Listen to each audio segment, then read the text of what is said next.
Fungsi legislasi jadi salah satu ukuran kinerja DPR RI. Sepanjang masa kerja, sejumlah rancangan undang-undang telah masuk dalam berbagai tahap pembahasan. Dalam periode 2025-2026, DPR sudah menyelesaikan pembahasan 16 RUU dengan pemerintah.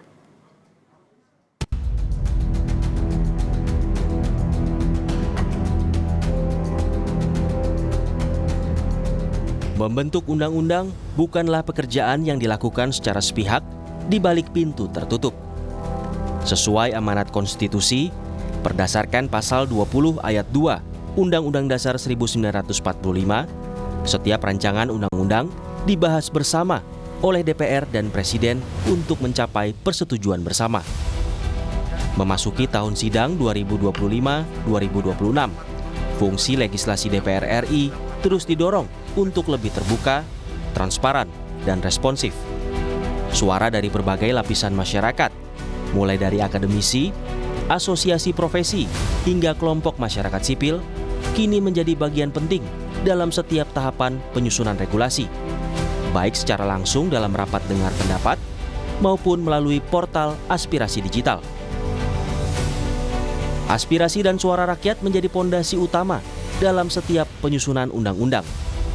Melalui pelibatan publik secara langsung, serta pemanfaatan platform digital Simaslek, masyarakat dapat memberikan masukan secara terbuka. Untuk memastikan arah pembentukan hukum tetap fokus dan menjawab kebutuhan era sekarang, DPR bersama pemerintah dan DPD RI menetapkan 69 RUU dalam Prolegnas Prioritas 2026.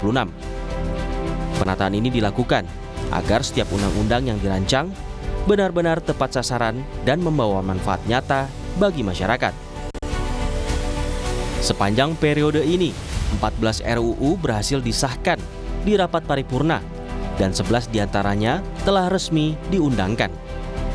Di sektor hukum dan keadilan, lahir UU nomor 2 tahun 2026 tentang pelindungan pekerja rumah tangga. Payung hukum bersejarah yang menjamin hak, keselamatan dan martabat pekerja informal. Selain itu, disahkan pula UU nomor 20 tahun 2025 tentang KUHAP yang memperkuat keadilan restoratif, perlindungan HAM, dan sistem peradilan modern. Serta UU nomor 3 tahun 2026 yang memperluas perlindungan bagi saksi, korban, pelapor, hingga ahli. Di bidang ekonomi dan kedaulatan, DPR menyetujui UU nomor 16 tahun 2025 tentang BUMN untuk optimalisasi aset negara, serta UU nomor 4 tahun 2026 tentang P2SK demi stabilitas sektor keuangan dan penanganan pinjaman online ilegal.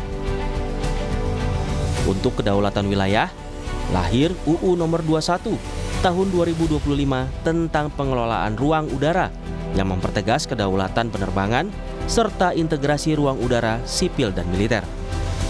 Di sektor pendidikan, DPR juga menggarap revisi Undang-Undang Sistem Pendidikan Nasional.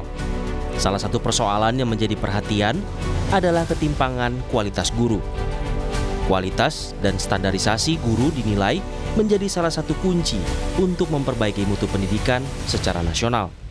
Kalau ingin kita meraih peradaban yang baik, apalagi dalam Astacita Presiden mencanangkan Indonesia maju, Indonesia sejahtera, maka sektor pendidikan ini harus mendapatkan perhatian khusus. Satu hal yang menarik, selama ini kita menetapkan dari sisi guru aja, selama ini polanya top down. Kita belum pernah punya norma standarisasi berapa kebutuhan satu guru ini agar kita bisa mendapatkan guru yang berkualitas. Kalau guru berkualitas, saya yakin outputnya nanti pendidikan akan berkualitas. Persoalan guru menjadi salah satu bagian dari pekerjaan legislasi di bidang pendidikan. Revisi UU Sisdiknas diharapkan tidak hanya mengubah aturan di atas kertas, tetapi juga menjawab kesenjangan kualitas pendidikan antar daerah. Dari pendidikan, legislasi DPR juga menyentuh perlindungan kelompok masyarakat adat.